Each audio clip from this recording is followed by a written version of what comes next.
You don't sabotage yourself because you're afraid of failing.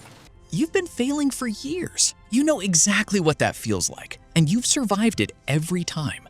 What you're actually afraid of is succeeding, because success would require you to become a version of yourself that no one in your life has ever seen.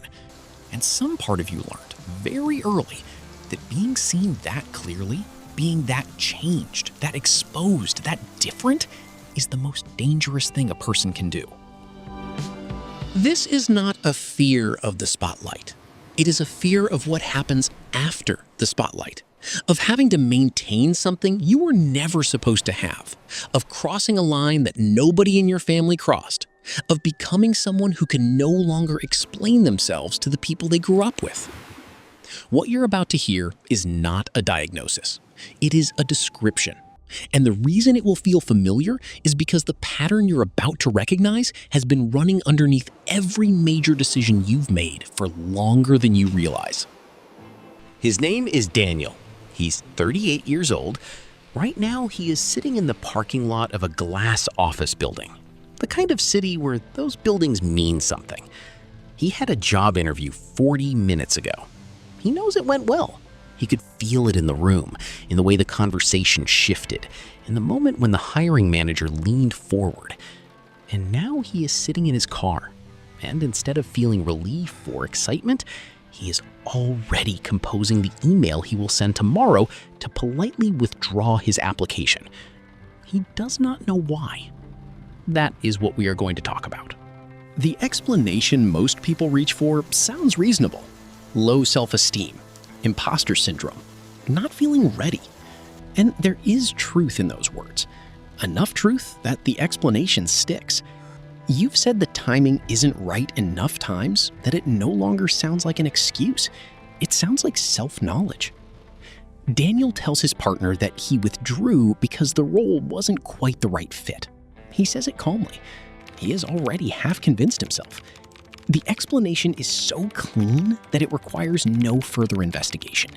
And that is precisely the point. The surface explanation is not wrong. It is just incomplete in a way that protects the pattern perfectly. The research does not point to self-esteem as the root of self-sabotage, not primarily. Self-esteem is the symptom.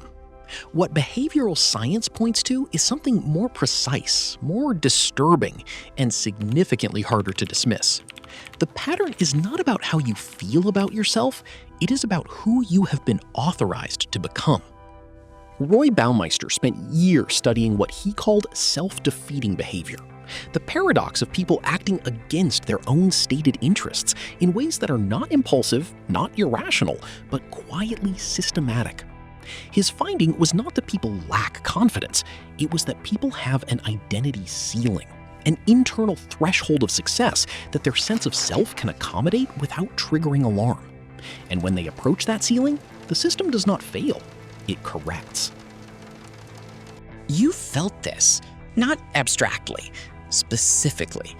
There is a particular kind of exhaustion that arrives at the exact moment something is about to work. A sudden inability to concentrate that appears the morning you were supposed to make the call. A conversation you kept almost having, always delayed by something entirely reasonable, until the window closed and the delay became the outcome. That feeling is not failure. That feeling is the system working exactly as designed. The question is, who designed it and when? Daniel has been in that parking lot for 11 minutes. He already knows what he is going to do. He knew before he finished the interview. Tasha Urich's research on self-awareness makes a distinction that matters here. There is the self you see, and there is the self you were shaped to be. Most people assume those are the same thing. They are not. The self that was shaped by the family you grew up in, by the emotional rules of the household, by what was celebrated and what was quietly punished. That self has a very specific idea of how much success is appropriate, of how visible it is safe to become, of how far past the people around you it is acceptable to go. Daniel has been at the same company for 7 years. This is where the mechanism becomes genuinely difficult to see, because the sabotage doesn't feel like self-destruction from the inside. It feels like discernment. It feels like maturity. The withdrawal email doesn't feel like fear. It feels like making a responsible decision based on a realistic reading of the situation. The project abandoned at 80% doesn't feel like avoidance. It feels like knowing when something isn't working. Every act of self-sabotage is also a very convincing argument for itself. Martin Seligman's research on learned helplessness originally described what happens when a person repeatedly experiences outcomes they cannot control. Eventually, they stop trying to influence outcomes even when they could. But there is a variation of this that is less discussed. What happens when a person has learned not that they cannot succeed, but that succeeding in certain ways is dangerous? Not consciously dangerous, somatically dangerous, stored in the body before it becomes a thought. Bessel van der Kolk documented the way the body encodes threat, not just trauma in the clinical sense, but the thousands of small developmental moments that teach a nervous system what is safe and what isn't, what you are allowed to become and what you are not. The body keeps that accounting with a precision the conscious mind never achieves. And when you approach the edge of what the body has been told is safe, it does not send you a memo. It sends you fatigue, fog, a very good reason to wait until next week. Daniel will not name any of this. He doesn't have to. The system doesn't require his understanding to keep running. Every time the pattern runs successfully, every time the email is withdrawn, the project set aside, the opportunity allowed to quietly expire, the nervous system logs the outcome. It records that the threat was real, that the correction was necessary, and that the boundary held. And the next time you approach a similar threshold, the correction activates earlier, with less friction, more automatically. The sabotage becomes more efficient over time. That is what makes it permanent if it is not named. The hidden cost of this pattern is not the specific opportunity missed. It is the cumulative daily erosion of the self that comes from repeatedly proving to your own nervous system that the threat was valid. Every act of self-sabotage is a successful act of self-protection, and successful acts of self-protection get repeated. This is not a metaphor. This is the architecture of behavioral reinforcement applied to identity avoidance. And because the mechanism is so clean, because the rationalizations are so convincing, because the retreat always feels like wisdom rather than fear, the cost is almost never named. Most people live for years inside this pattern and describe it as knowing themselves, as being realistic, as not having found the right opportunity yet. The language of the pattern is indistinguishable from the language of self-knowledge. That is what makes it so durable. Daniel is still in the parking lot. The email is already written in his head. He feels calm, genuinely calm, in the way a person feels calm when a decision has been made and the danger has passed. He does not experience this as a loss. He experiences it as clarity.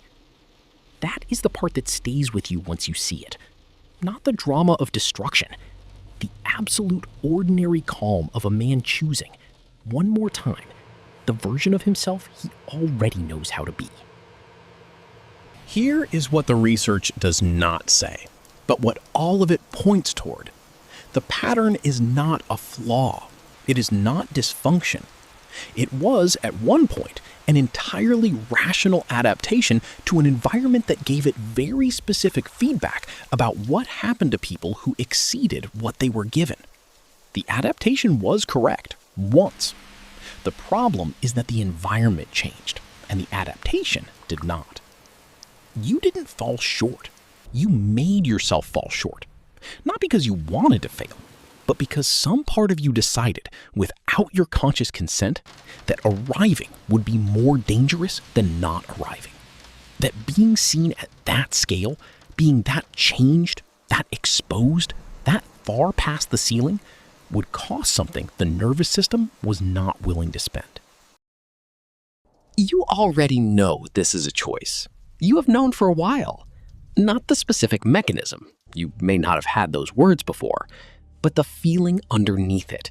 The quiet awareness that the resistance is not coming from the situation, that the timing is not actually the problem, that the version of you that would make the call, send the email, take the room, accept the offer, that version exists. You have felt it. You have been close enough to it to know exactly what it would require. Daniel drives home. He has dinner. He watches something on his phone. He feels fine. Tomorrow he will send the email. And the day after that, he will tell himself, as he has told himself before, that he is simply waiting for the right moment. He is not suffering. He is not broken. He is completely, precisely, exactly the size he was told he was allowed to be. That is the image that does not leave. Not a man who failed. A man who succeeded at staying small and never once felt the difference. The part you've been avoiding is not the recognition. The recognition is the easy part. The part you've been avoiding is what the recognition requires. Because the moment you admit this is a choice, that it has always been a choice, you lose the one thing that made the pattern bearable. The belief that you never had one. The belief that the ceiling was imposed from outside. That the limits were real. That you were simply being honest about who you are.